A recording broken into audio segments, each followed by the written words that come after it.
Now, the Church of England had made a decision already that it was going to put about £100 million into a fund for reparations for slavery. The reason is that if you go back 250 years, in fact, nearly 300 actually, the Church of England were investors in the South Sea Company, a company involved with slavery. But now, after a report with the Church Commissioners, they've decided to up this to £1 billion. Is there any upper ceiling on this? Will it, in fact, do any good? And does it make sense for us to apologise for what people did many, many generations ago? Well, somebody with a very strong view on this is Linda Bellos, OBE, former leader of Lambeth Council and former treasurer of the African reparation movement in the UK. Linda, you've been a campaigner on this issue for a very, very long time. I just wonder, is it right that we should feel guilt for what happened a long, long time ago? Responsibility, we collectively, myself included, we have benefited. But the thing I want to challenge you about is the history. I've got in front of me copies of letters that I and Bernie Grant, the late, wonderful, great Bernie Grant, MP, we wrote to all kinds of statutory bodies in 1995 on this subject. At the time, the church remembered and acknowledged its doings. What surprises me is that all that's forgotten. You're talking about it as though this is new. It isn't. No. No, I'm not. No, I'm not. No, I said you've been a long time campaigner on this, and I, you know, I know. Whether you're right or not, you know, you've been on this journey for a long time, Linda. Yes, I have. But the point is, the Guardian hasn't.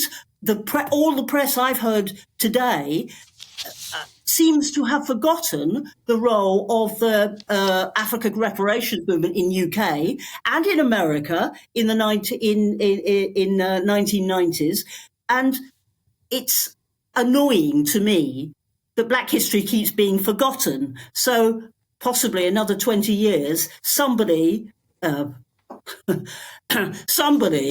come along and say, oh, I think we ought to apologise to Africa and the Caribbean for the enslavement of African people, as though it hasn't already been done. Well, a couple of points on that. You know, this country, of course, took a lead on this. You know, Prince Albert himself, the Queen's husband, apologised on behalf of the nation.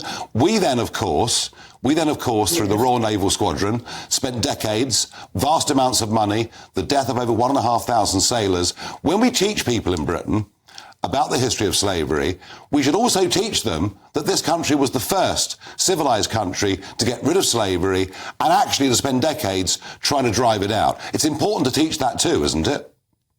It is, but bear in mind that millions of pounds were given to the slave owners by the British state in the 1800s to deal with the fact that they were no longer going to benefit from slavery. So Britain played a role, but what it did do was not a penny to those enslaved African people, but the slave owners benefited. Now, but it did pay money. But it did pay money, Linda. It did pay money to people, to Africans who themselves were kidnapping and selling the slaves to the British. I mean, let's face it, there is some African responsibility in this too, isn't there, historically? Of course there is. Yeah. I'm not... Listen, for me, this is not a black-white issue in which white people are in the wrong and black people are all wonderful. I'm not suggesting that.